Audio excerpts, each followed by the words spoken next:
അല്ല ഇവിടെ വന്ന് നിൽക്കുക. നല്ല പാർട്ടിയാ. വാ മോളോട്ട് പോവാം. അവിടെ നമ്മുടെ മുറി. എന്തേ?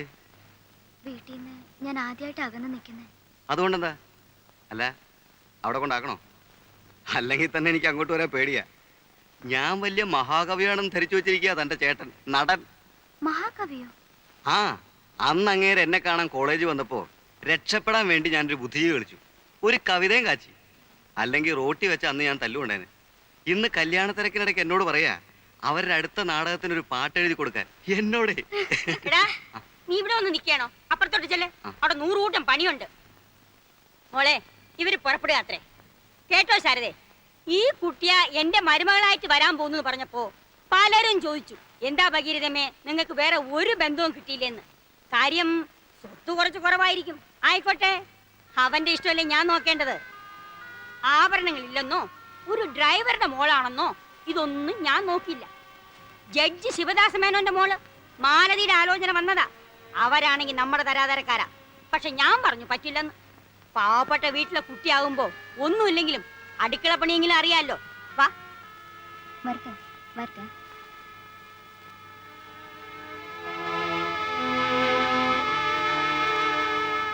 എഴുതിയോ? വല്ലേക്കാടൻ കുട്ടപ്പൻ 1 2 3 30 രൂപ. മാട്ടാത്തൊടി രാജൻ 50 രൂപ.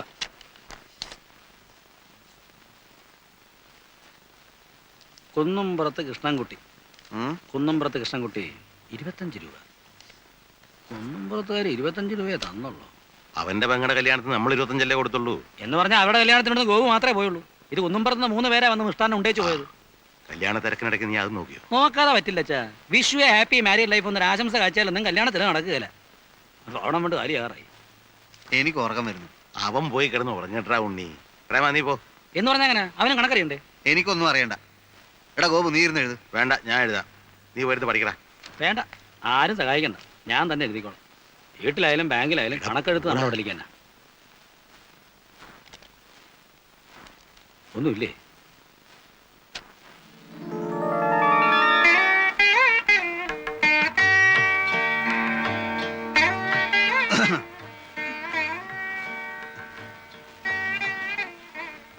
സംഭാവനക്കാരുടെ ലിസ്റ്റ് എടുപ്പായിരുന്നു. പണത്തിന്റെ കണക്ക് തലയിൽ കയറിയ മനുഷ്യന്റെ വിവേകം നശിക്കും.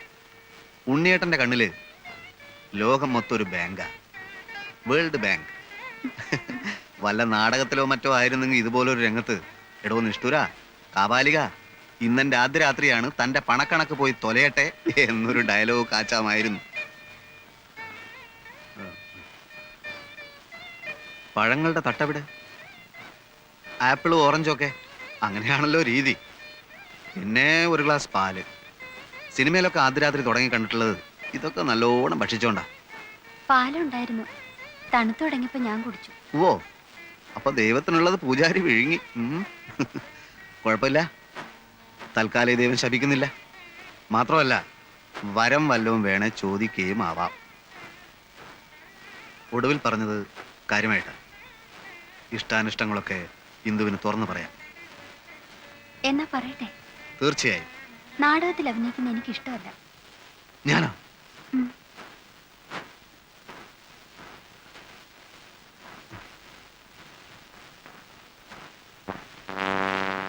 ആദ്യ രംഗത്ത് തന്നെ ആന്റി ക്ലൈമാക്സ് വേണോ എന്റെ ഭഗവാനെ?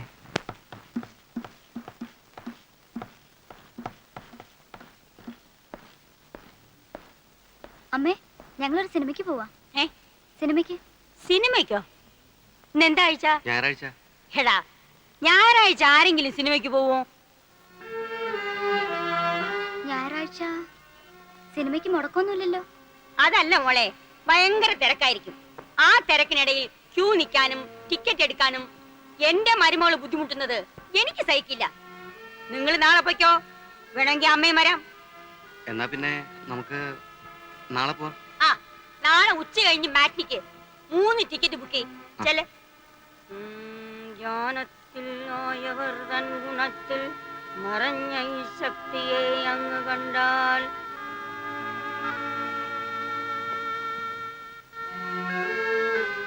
നാളെ നമുക്ക് ഒരു ടെൻഷൻ ഇല്ലാതെ സിനിമയ്ക്ക് പോവാം കേട്ടോ. വേണ്ട, ഞാനില്ല. അമ്മയും മോനും കൂടെ പോയി കണ്ടാ മതി.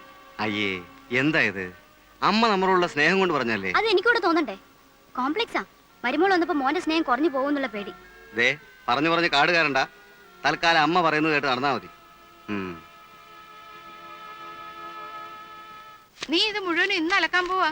കുറച്ചവിടെ ഇട്ടേക്ക്, ഞാൻ അലക്കിക്കോളാം. വേണ്ടമ്മേ, ഒറ്റ അലക്കിന് തീർന്ന അതാ സുഖം. അച്ഛനെ ഷർട്ടിങ് തന്നെ. ഓ ഇത് മുഷിഞ്ഞില്ല മോളെ. ഇന്നലെ ഇതല്ലേ ഇട്ടത്, മുഷിഞ്ഞില്ലേലും സാരമില്ല. എന്റെ ഷർട്ട് മുണ്ട് എടുത്തോട്ടെ. ആ കണ്ടോ, പഠിക്കുന്നതിനിടയിൽ അവന്റെ ഒരു കാര്യാന്വേഷണം. വായിക്കുന്ന പുസ്തകത്തിൽ ശ്രദ്ധിച്ചു വായിക്കടാ. ഓ, ഈ ചെക്കനെ എത്ര പഠിപ്പിച്ചിട്ടും കാര്യമില്ലെന്നാ എനിക്ക് തോന്നുന്നത്. ഇന്നലെ അവൻ എന്നോട് പറയാന്നേ, അവന് ഡ്രൈവിംഗ് പഠിക്കുന്നതാ ഇഷ്ടംന്ന്. അതിനെന്താ ഇത്ര കുറവ്? നല്ല അന്തസ്സുള്ള ജോലി തന്നെ ഡ്രൈവിങ്. ഒന്ന് പറഞ്ഞ് മനസ്സിലാക്കി കൊടുക്കച്ചാ. പക്ഷെ നിന്നെ പോലെ ബുദ്ധി കുറഞ്ഞവന്മാർക്ക് ആ പണി പറഞ്ഞിട്ടില്ലടാ. നീ പുസ്തകം കാണാപ്പാടം പഠിച്ച് വല്ല ഡോക്ടറോ എഞ്ചിനീയറോ മറ്റോ ആകാൻ നോക്ക്. കണ്ടുമുട്ടിയ ആദ്യ നാളുകളിൽ ഞാൻ കരുതി നീ ഒരു മാലാഖയായിരിക്കുമെന്ന്. ദേവി, എനിക്ക് തെറ്റിപ്പോയി. സത്യത്തിൽ നീ ഒരു കാളസർപ്പമായിരുന്നു. കണ്ടുമുട്ടിയ ആദ്യ നാളുകളിൽ ചേച്ചി പറഞ്ഞത് കേട്ടോ, നമ്മളോട് പുറത്തൊക്കെ ഒന്ന് പോയി വരാൻ. വല്ല സിനിമയ്ക്കോ മറ്റോ. അതൊന്നും വേണ്ട. കണ്ടുമുട്ടിയ ആദ്യ നാളുകളിൽ ഞാൻ എന്തേ? കരുതി അത് ഇവിടെ ഇപ്പോ നല്ല സിനിമയൊന്നും ഓടുന്നില്ല. നല്ലതോ ചീത്തയൊന്ന് കണ്ടാലല്ലേ പറയാൻ പറ്റൂ. ഇപ്പോ ഇവിടെ ഓടിക്കൊണ്ടിരിക്കുന്ന പടങ്ങളുടെ അഭിപ്രായം അറിഞ്ഞുകൊണ്ട് പറഞ്ഞാ ഞാൻ കണ്ടുമുട്ടിയ ആദ്യ. എനിക്ക് ചീത്ത പടം കണ്ടാ മതി. അങ്ങനെ ഇപ്പൊ കാണണ്ട. കൂടെ കൊണ്ടുപോകാൻ ഇഷ്ടമല്ലെന്ന് പറഞ്ഞാ മതി. അതല്ല, സത്യം പറയാലോ, നമ്മൾ ഒന്നിച്ച് പകൽ വെളിച്ചത്തിൽ നടന്നാല് അതെന്റെ ഇമേജിന് സ്വല്പം മോശമാണ്. എന്ന് വെച്ചാൽ എന്റെ ലേഡീസ് ഓഡിയൻസ് അപ്സെറ്റ് ആവും. മോഹൻലാൽ പെണ്ണ് കെട്ടാൻ പോകുന്ന വിവരം അറിഞ്ഞ് അയാളുടെ എത്ര ലേഡീസ് ഫാൻസാ നിരാശപ്പെടുന്നതെന്ന് അറിയോ നിനക്ക്? കെട്ടാത്ത നടന്മാരെ ആ ലേഡീസിന് ഇഷ്ടം. ലേഡീസിന് മാത്രമല്ല, എല്ലാവർക്കും. പിന്നെന്തിനാ കിട്ടിയത്? അല്ലെങ്കിൽ നിങ്ങൾ മോഹൻലാലും മമ്മൂട്ടിയൊന്നല്ലല്ലോ. ഇപ്പോഴല്ല, നാളെ ചിലപ്പോ ആയിക്കൂടൊന്നില്ലല്ലോ. വടകരയില് ഞങ്ങളുടെ നാടകം കാണാൻ വന്ന സിനിമാ പ്രൊഡ്യൂസർ എന്നെ കനത്ത രീതിയിലൊന്ന് നോട്ടോട്ടിരിക്കുകയാണ്. തമാശയല്ല, ഒരു മഹാൻ പറഞ്ഞതെന്താണെന്നറിയോ? ഒരു യഥാർത്ഥ കലാകാരന്റെ അമ്മ അവരുടെ 70-ാം വയസ്സിലും ചെരുപ്പില്ലാതെ നടക്കും. അവന്റെ ഭാര്യ പട്ടിണി കിടന്ന് നരകിക്കും.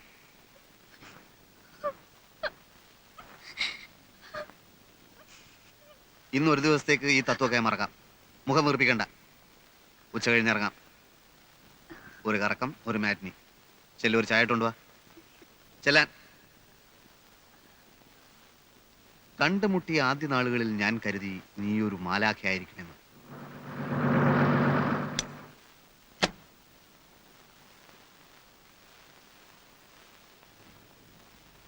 ആവൂ, ഞങ്ങൾ സംശയിച്ചിരിക്കായിരുന്നു. പ്രോഗ്രാം നേരത്തെ പറയാത്തതുകൊണ്ട് പ്രേമൻ ഇവിടെ കാണുമെന്ന്. കവിതാലയക്കാരുടെ ഹീറോയിനിക്ക് സുഖമില്ല, അതുകൊണ്ട് പെട്ടെന്ന് നമുക്കൊരു പകരക്കളി വീണ് കിട്ടി. നമുക്ക് പോയിക്കളെ. ആ ഇന്ന് വേണ്ടെന്ന് പറയുന്നേ. അത് പറ്റില്ല. ആ മഹാൻ കലാകാരന്മാരെ പറ്റി പറഞ്ഞ ഓർമ്മയുണ്ടല്ലോ. ഒരു യഥാർത്ഥ കലാകാരന്റെ ഭാര്യക്ക് ഇതുപോലുള്ള പല ദുർഘട ഘട്ടങ്ങളെയും അതിജീവിക്കേണ്ടതായിട്ടുണ്ട്. പരീക്ഷണമാണ് കുട്ടി, പരീക്ഷണമാണ്.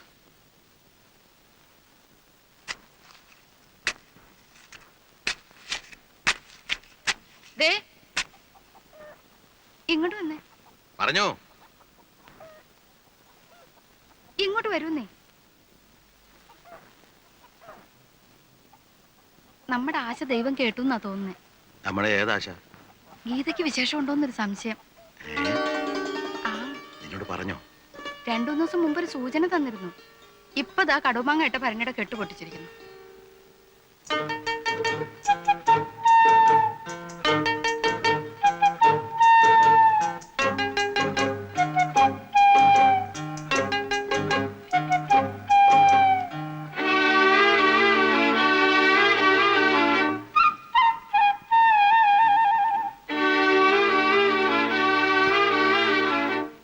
നവംബറില അല്ല, സുഖപ്രസവമാണെ കുഴപ്പമില്ലായിരുന്നു.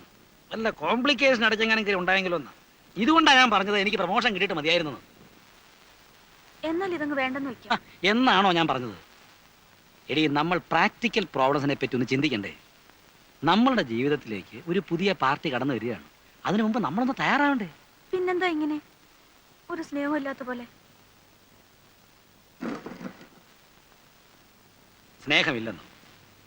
ആർക്ക്? ഇങ്ങോട്ട് നോക്ക്. ഒരച്ഛനാകുന്നതിന്റെ ത്രില്ലൊക്കെ എനിക്കും ഉണ്ടടി. കാലത്തിന് മുമ്പ് ഇറങ്ങണം. മാത്രമല്ല ട്രെയിനിന്റെ കാര്യം വിശ്വസിക്കാനും പറ്റില്ല. ചിലപ്പോ നേരത്തെ വരും, അല്ലെങ്കിൽ എത്ര കാത്തിരുന്നാലും വരൂല്ല. പ്രസവത്തിനാണെങ്കിലും അവിടെ ഇവിടുന്ന് പോകാന്ന് പറയുമ്പോ മനസ്സിന് വല്ലാത്ത വിഷമം. മാത്രമല്ല ദൂരവും കൂടുതലല്ലേ. ഇന്നത്തെ കാലത്ത് ദൂരെ ഒരു പ്രശ്നമാണോ ഹേ? നിങ്ങൾക്ക് അവളെ കാണണം തോന്നുമ്പോ എപ്പോ വേണമെങ്കിലും വരാലോ അങ്ങോട്ട്. അതല്ല ഞാൻ ആലോചിക്കുന്നേ. പ്രസവം ഇവിടെ ആക്കിയാൽ എന്താ? അവിടെ ഗീതയുടെ കാര്യത്തിൽ കുറവൊന്നും ഉണ്ടാവില്ലെന്നറിയാം. ഇവിടെ ആകുമ്പോ സ്ഥിരമായിട്ട് നോക്കുന്ന ഡോക്ടറുണ്ട്, പിന്നെ ഞങ്ങളെല്ലാം ഉണ്ട്. എന്ന് വെച്ച് നാട്ടുനടപ്പ് നടത്തണ്ടാണോ? അവളുടെ അച്ഛനെ മരിച്ചിട്ടുള്ളൂ, അമ്മയുണ്ട്, അമ്മാവനായിട്ട് ഞാനും ഉണ്ട്. ഒരു പ്രസവം നോക്കാനുള്ള ശേഷിയും ഇപ്പൊ ഞങ്ങൾക്കുണ്ട്. അയ്യോ അതല്ല പറഞ്ഞത്. അത് തന്നെയാ പറഞ്ഞത്. കല്യാണം കഴിഞ്ഞ പിന്നെ ഒരു 10 ദിവസം അവളെ വീട്ടിൽ നിർത്തിയിട്ടില്ല. ഇപ്പോഴെങ്കിലും അതിന് സാധിച്ചില്ലെങ്കിലേ നാട്ടുകാർ ഞങ്ങളെ കളിയാക്കും. അവളുടെ അമ്മയാണ് ഇവിടെ കാത്തു നിൽക്കുക. ആരോഗ്യം ഉണ്ടായിരുന്നേ അവളോട് വന്നനെ കേട്ട് ഇക്കാര്യം കാര്യം അവിടെ ചെന്ന് പറഞ്ഞ അയ്യോ.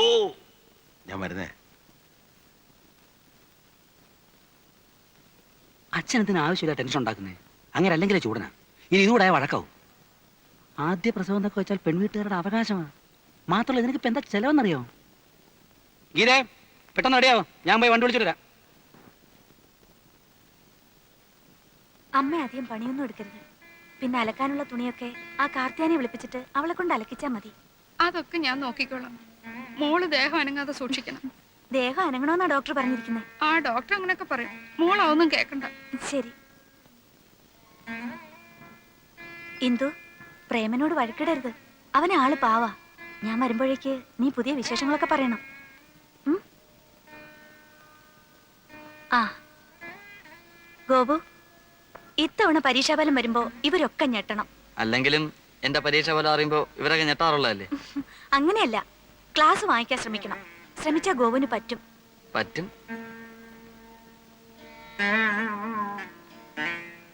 അച്ഛാ, മഞ്ഞത്തൊന്നും ഇറങ്ങി നടക്കരുത്. പിന്നെ സ്വാമിമുറിയിൽ രാസനാഥപ്പൊടി വാങ്ങി വെച്ചിട്ടുണ്ട്. കുളി കഴിഞ്ഞാൽ ഉടനെ അത് തലയിൽ തിരുമണം. മൂക്കിലൊഴിക്കുന്ന തുള്ളിമരുന്നിന്റെ കാര്യം ഞാൻ ഇന്ദുവിനോട് പറഞ്ഞിട്ടുണ്ട്. ഇന്ദു, ആ മരുന്നിന്റെ കാര്യം മറക്കല്ലേ. മോള് സമയമാകുന്നതിന് മുമ്പ് തന്നെ നഴ്സിംഗ് ഹോമിൽ അഡ്മിറ്റ് ആകണം. വേദന തോന്നുമ്പോൾ കൊണ്ടുപോകാൻ പെട്ടെന്ന് ആരും ഉണ്ടായെന്ന് വരില്ല. പിന്നെ അച്ഛനൊന്നും പേടിക്കാതിരുന്നേ. ഇത് കണ്ടോ അമ്മേ, അച്ഛനെ പേടി മുഴുവൻ. അല്ല, ആദ്യമായിട്ട് മുത്തശ്ശനാകാൻ പോലെ, അപ്പൊ അതിന്റെ ഒരു അതെ അതെ അതെ. വേറെ പിന്നെ അമ്മേ, വടക്കേലെ കാർത്തൂന് ഇന്നലത്തെ നെയ്യിന്റെ കാശ് കൊടുത്തില്ല, അത് കൊടുക്കണം. പിന്നെ നമ്മുടെ മുളയടിക്ക് ദിവസം വെള്ളം ഒഴിക്കണം. അതൊക്കെ അമ്മ നോക്കിക്കോളാം. വണ്ടി വന്നു, ഒന്ന് വേഗം ഇറങ്ങാ. ഒരു ടാക്സി വിളിക്കായിരുന്നില്ലേ മോനെ? ടാക്സി പോയാലും ഓട്ടോറിക്ഷ പോയാലും സ്റ്റേഷനിൽ എത്തിക്കോളൂ. ടാക്സി ആകുമ്പോൾ 25 രൂപ, ഇതാവുമ്പോൾ 10 രൂപ നിൽക്കും. ബാബാ, 2 രൂപ കൂടുതൽ തരാന്ന് പറഞ്ഞു. തരത്തില്ലെന്ന് ഞാനും പറഞ്ഞിട്ടുണ്ട്. സൂട്ടിച്ചായ കയറ, സാരി കുത്തി കയറരുത്. അപ്പൊ പൈസയുടെ കാര്യം ആള് കയറട്ടോ. ഒരു ഓട്ടോ കൂടെ വേണ്ടി വരുമോ? എന്തിന്? ഇനിയും കയറില്ല, 7 എണ്ണം വേണമെങ്കിൽ.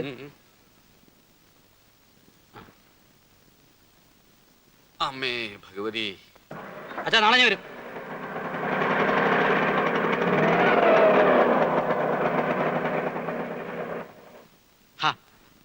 രമേ, ഇതൊക്കെ എല്ലാ കുടുംബങ്ങളും ഉണ്ടാകുന്നതല്ലേ? കുറച്ചൊക്കെ നമ്മൾ കണ്ടില്ലാന്ന് വെക്കണം. ഇത്ര നാളെ ഞാൻ കണ്ടില്ലെന്ന് വെച്ചു. എനിക്കിവിടെ ഉറക്കൊന്ന് ചിരിക്കാൻ പാടില്ല, പുറത്താരോട് മിണ്ടാൻ പാടില്ല. ഇന്നലെ ഫ്രിഡ്ജ് തുറന്നപ്പോ പറയാ അറിയാൻ വയ്യാത്തവരാവൊന്നും തുടണ്ടാന്ന്. എന്താ ഞാനിതൊന്നും കണ്ടിട്ടില്ലേ? അമ്മയുടെ സ്വഭാവം അതാണെന്ന് വെച്ച് അതങ്ങ് സഹിക്കുക. വേണ്ട, ഞാൻ ഇവിടുന്ന് വലിഞ്ഞേറി വന്നൊന്നുമല്ലല്ലോ. എനിക്കും വീട്ടുകാരൊക്കെ ഉണ്ട്. പക്ഷെ എനിക്ക് എന്റെ അമ്മ മാത്രമേ ഉള്ളൂ.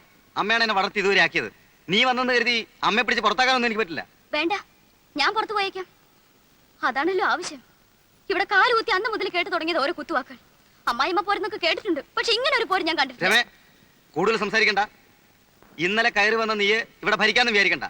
ആരെന്ത് കുറ്റം പറഞ്ഞാലും എന്റെ അമ്മ എനിക്ക് വലുതാ. അത് കഴിഞ്ഞിട്ടേ ഉള്ളൂ നീ.